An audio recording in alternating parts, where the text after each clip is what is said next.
Meus irmãos, hoje então vamos considerar o livro do Apocalipse. Vamos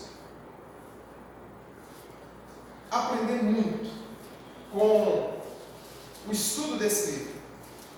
Esse livro ele está no último, é o último livro da Bíblia, e nós teremos aí o desafio de estudá-lo para as próximas quartas-feiras. Então, a recomendação que eu tenho para você é que leia esse livro.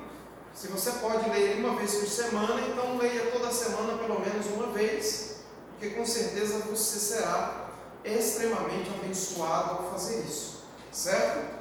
Então, falar do Apocalipse, meus irmãos, é algo maravilhoso. Embora muitos achem muito difícil, é um livro, claro, que exige um pouquinho mais, porque você precisa se debruçar sobre toda a Bíblia, não só sobre o livro do Apocalipse, mas sobre toda a Bíblia. Estudar o Apocalipse é falar um pouquinho de escatologia. E o que é escatologia? É a doutrina das últimas coisas. E uma das maiores tragédias, meus irmãos, dos nossos dias, na igreja, é o modo tão limitado e incorreto em que Apocalipse tem sido interpretado, com foco obsessivo no futuro, fim dos tempos, com o resultado de que não percebemos que ele contém muitas verdades profundas e encorajamentos relativos à vida cristã e ao discipulado.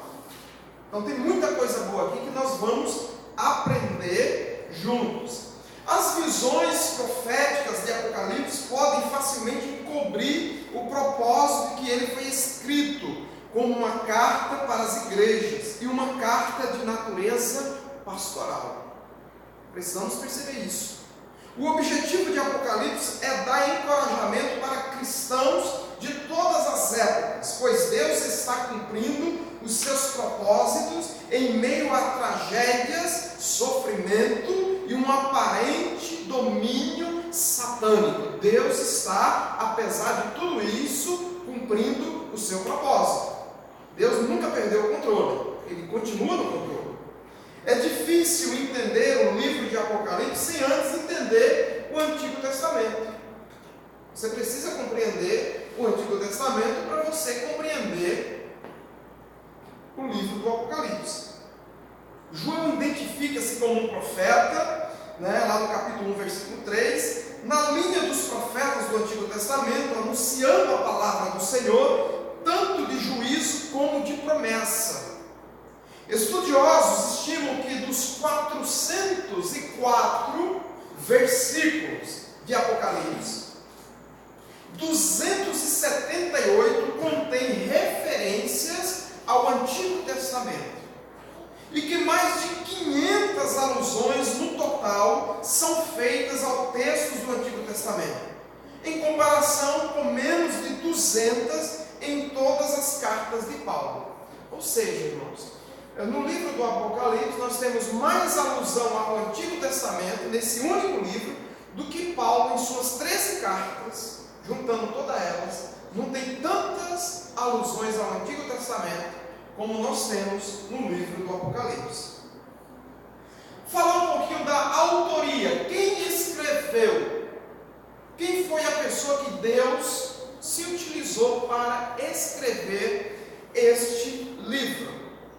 Irmãos, a maioria dos estudiosos concordam que quem escreveu este livro foi o apóstolo João. Ok? E uma minoria vai dizer que foi um outro João, também conhecido da igreja primitiva. Mas essa linha de pensamento são poucos os que defendem. E para defender esse ponto de vista, a pessoa tem muita dificuldade em defender isso.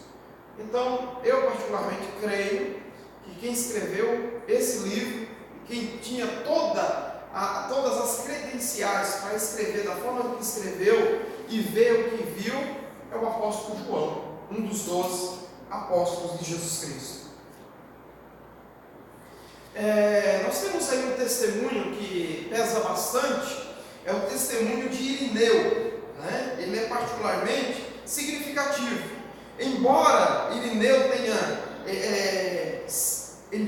sido escrito por volta de 180, Irineu foi discípulo de Policarpo, que foi martirizado em 156 d.C., viveu como cristão por 86 anos e conheceu João pessoalmente. Ou seja, quem escreve isso, dando essa afirmação, um dos escritos, é Irineu, que foi discipulado por Policarpo, e Policarpo, por sua vez, foi discípulo de João, do apóstolo João.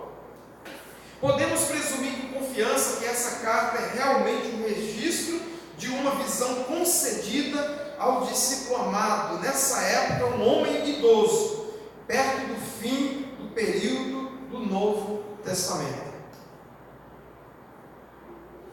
Vou falar um pouquinho aqui da data em que foi escrito este livro. Irmãos, esse livro do Apocalipse, ele foi escrito por volta do ano de 95, aproximadamente, depois de Cristo, né? Nós temos aí algumas opiniões que vão dizer que esse livro foi escrito na época de Nero, da perseguição, por volta do ano de 64, mas muitas referências em que o livro do Apocalipse traz não se encaixa dentro desse quadro profético. Então se entende, a maioria dos estudiosos, que esse livro foi escrito por volta do ano de 95, ok? E eu gostaria de fazer aqui 10 referências, ou melhor dizendo, citar 10 características básicas desse livro do Apocalipse.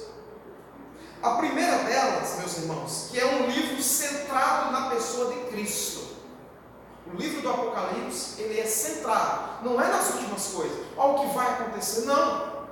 A pessoa principal do livro do Apocalipse é Jesus Cristo. É centrado em Cristo. Esse livro magnifica a grandeza e a glória de Cristo. É a revelação de Jesus na sua glória, majestade e triunfo, e não simplesmente a revelação de eventos futuros. Segundo, é um livro aberto. João recebeu a ordem para não selar esse livro. É o que está escrito lá no capítulo 22, versículo de número 10. Porque o povo de Deus necessita da mensagem que ele contém. Ele deveria ser lido nas igrejas em voz alta, em culto público. É o que diz lá no capítulo 1, versículo 3. E aí eu pergunto para você que está aqui nessa noite: quantas e quantas vezes você ouviu pregação baseada nesse livro? Então veja, é um livro de suma importância como os demais, porém muitas das vezes negligenciado.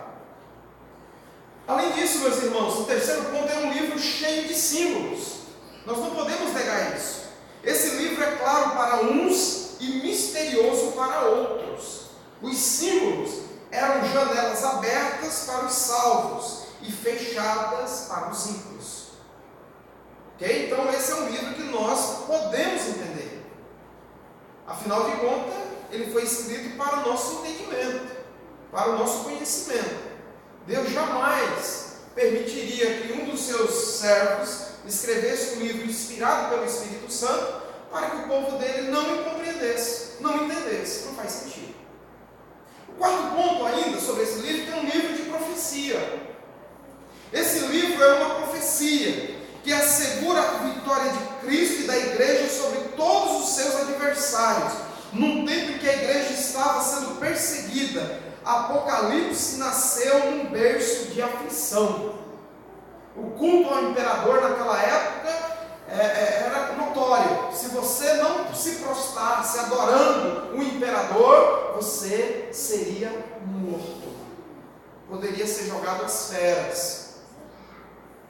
Quinto, é um livro com uma bênção completa. Esse livro fala de 7 bem-aventuranças, e 7 é um número completo, né? Nós temos aí várias referências, como no capítulo 1, versículo 3, capítulo 14, versículo 13, 16, 15, 19, 9, 20, versículo 6, 22, 7, 22, 14. Ainda, sexto, é um livro de juízos e condenações. O livro do Apocalipse tem tudo isso. Charles Erdman diz que o livro de Apocalipse jamais procura ocultar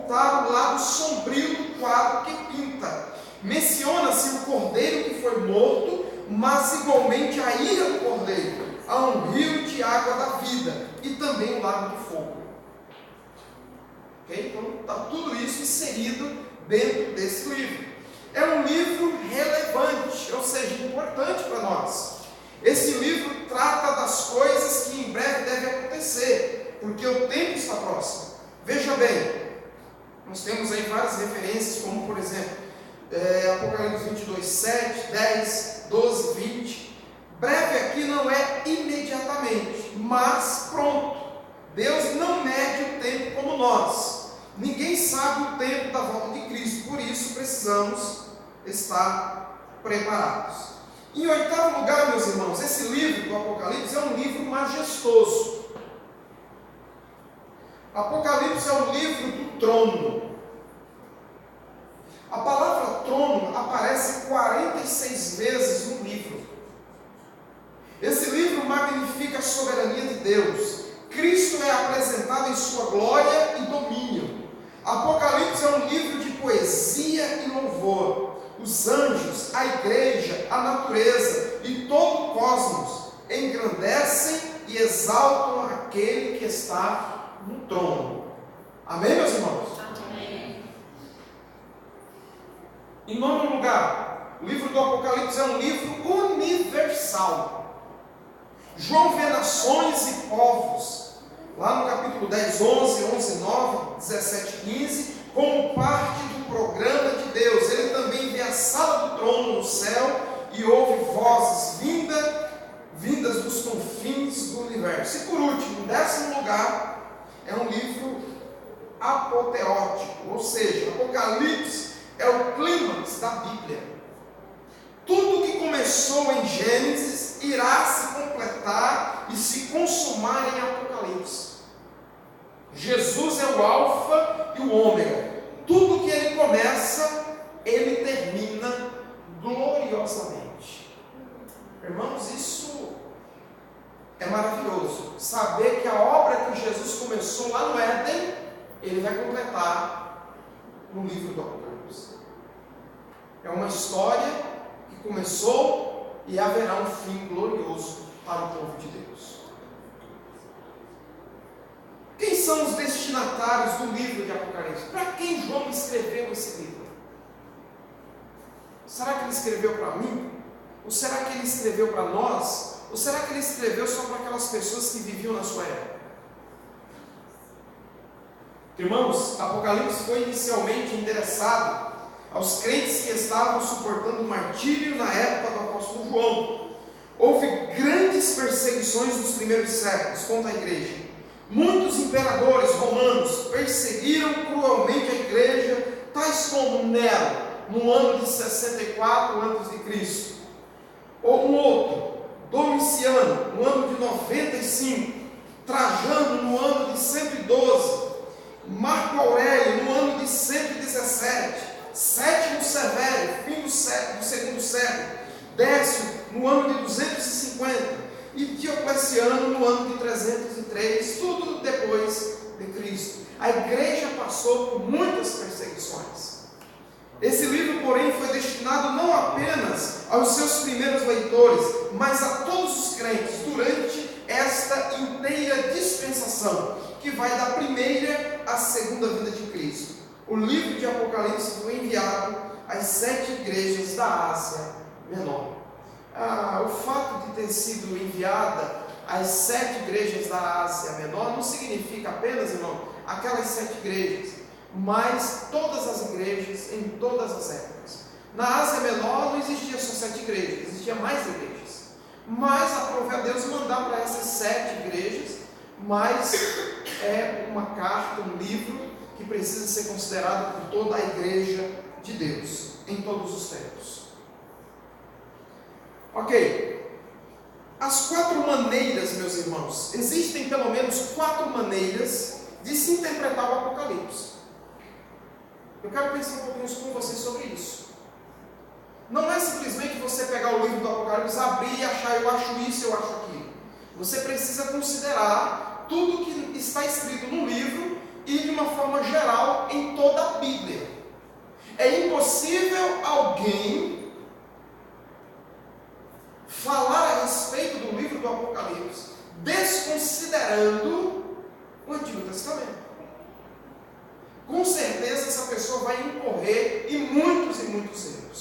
Então há necessidade de considerar toda a palavra de Deus para não haver nenhum erro.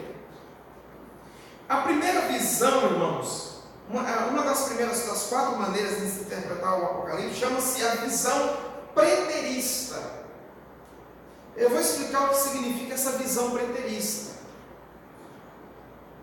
A palavra preterista refere-se ao passado. Essa visão defende que o Apocalipse é uma profecia sobre a queda de Jerusalém em 70 depois de Cristo. E que tudo que há no livro já se cumpriu. Olha só o que pensa essa linha. Que tudo que está escrito no Apocalipse já aconteceu. E consequentemente é passado. Porém, vimos ser improvável que o Apocalipse tenha sido escrito antes da queda de Jerusalém, senão somente anos depois. Na visão preterista, Babilônia representa Israel rebelde, que persegue a igreja. No entanto, Babilônia nunca é usada na antiga literatura judaica ou cristã para se referir ao Israel incrédulo e desobediente, mas sim a Roma. Ok? Então a visão preterista, resumindo, significa dizer o seguinte: que tudo que está escrito no livro de Apocalipse já se cumpriu. Ok? Então é o que ensina a visão preterista.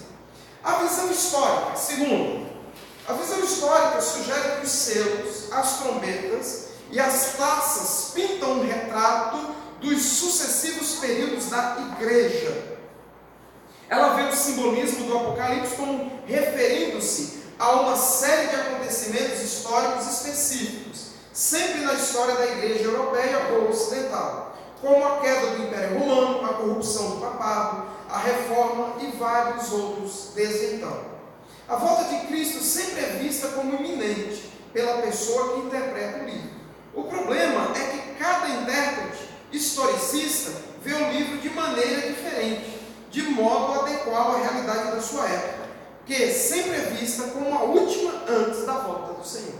Então, esse é o segundo ponto de vista, chamado visão historicista, certo? Talvez aqui você comece a se achar aqui nessa visão. Eu acredito nisso e eu estou enquadrado dentro dessa visão.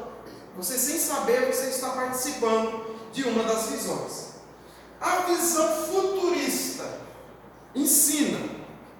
afirma que todo livro, com exceção das cartas às igrejas, do capítulo 1 ao 3, profetiza acontecimentos em torno da volta de Cristo no fim da história. Essa visão assume 2 formas: o futurismo dispensacionalista ou dispensacionalismo clássico interpreta as visões de maneira muito literal e cronológica, como se referindo a acontecimentos da história. De um modo geral, a ordem das visões, dos capítulos 4 a 21, é visto como representando a ordem histórica real de acontecimentos que devem acontecer nos últimos dias que ainda virão. Israel é restaurado à sua terra imediatamente antes do Apocalipse capítulo 4, versículo 1. Isso é o que ensina a visão futurista, certo? Então, falando de futuro, como a própria palavra sugere. E por último, irmãos, a visão idealista histórico-redentora. A visão idealista considera todo o livro como sendo uma apresentação simbólica do conflito entre o bem e o mal. Os selos, as taças, as trombetas falam repetidas vezes de acontecimentos da história humana em todas as eras. E apresenta aos cristãos de todas as eras uma exortação para que permaneçam fiéis diante do sofrimento. Por isso, histórico-redentora. Cremos que essa visão está substancialmente correta, mas deve ser modificada à luz do fato de que algumas partes do Apocalipse referem-se definitivamente a acontecimentos de um futuro fim dos tempos, concernente à volta de Cristo, sua vitória final sobre o inimigo e o estabelecimento do seu reino celestial. Muitos dos acontecimentos profetizados falam igualmente da vida da igreja em todas as gerações, com exclusão daqueles acontecimentos específicos do fim da história e da volta de Cristo. Amém, meus irmãos? Muito bem. Além dessas 4 correntes, nós temos ainda quatro grandes correntes de interpretação do livro, né? Que é a corrente pós-milenista, a corrente pré-milenista,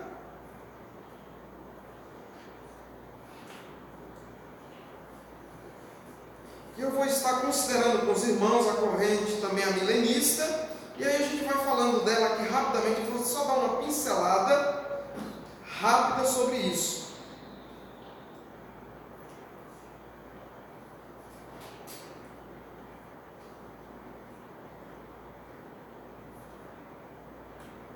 A corrente pós-milenista, eles acreditam no seguinte: os pós-milenistas ensinam que a segunda vinda de Cristo seguirá um longo período de retidão e paz chamado milênio.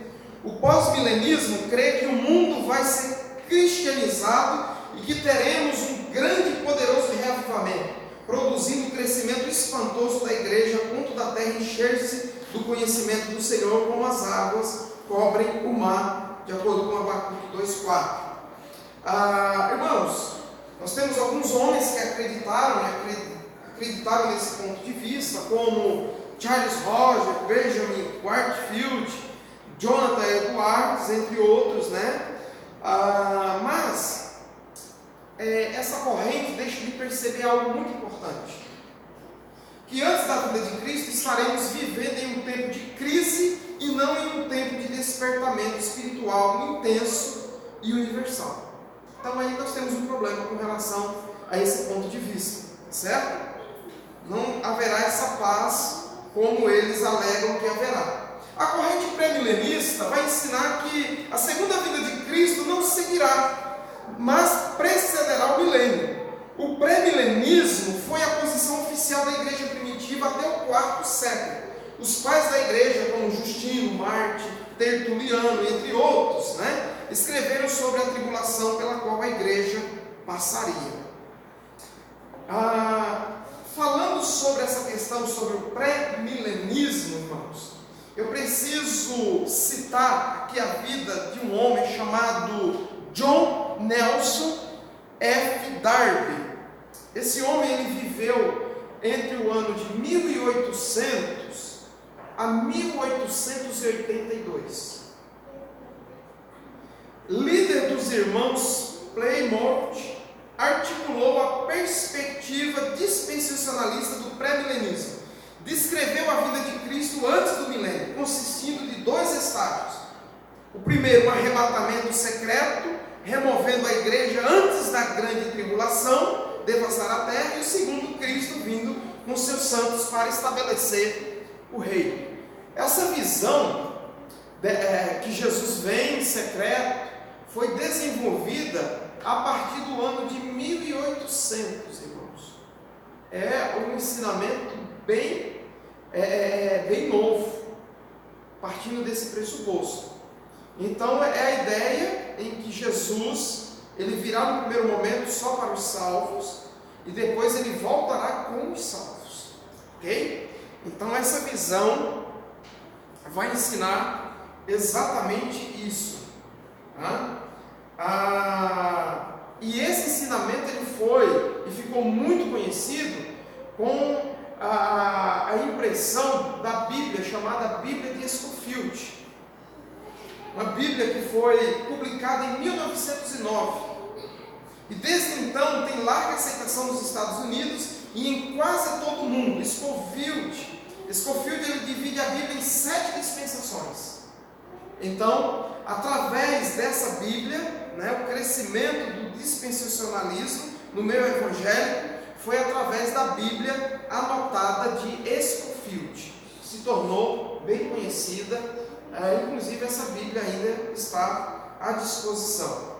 Então ele vai ensinar aí 7 dispensações, e ele começa falando sobre a inocência, a consciência, o governo humano, a promessa, a lei, a graça e, por último, o reino. Eu não vou me ater muito a essas questões. A corrente amilenista, os amilenistas não creem no milênio literal. Eles creem que o milênio é um período indeterminado que vai da primeira à segunda vinda de Cristo. Isso é o que crê o amilenista. Tá? No quarto século, o mais destacado teólogo da Igreja Ocidental, Agostinho de Hipona, passou a defender uma nova interpretação acerca do milênio. E citando Millard Edson, diz que foi Agostinho quem sistematizou e desenvolveu a abordagem amilenista. O reino milenar de Cristo e seus santos foi igualado à totalidade da história da igreja na terra. Essa interpretação foi chamada de amilenismo.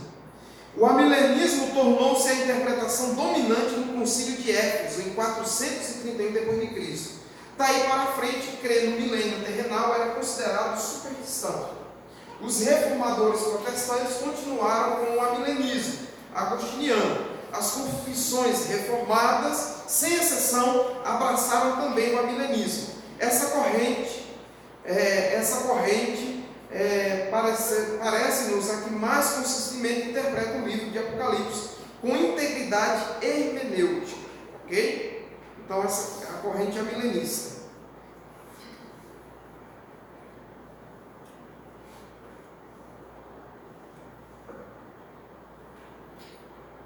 Ok. Irmãos, nós podemos dividir o livro do Apocalipse em algumas seções.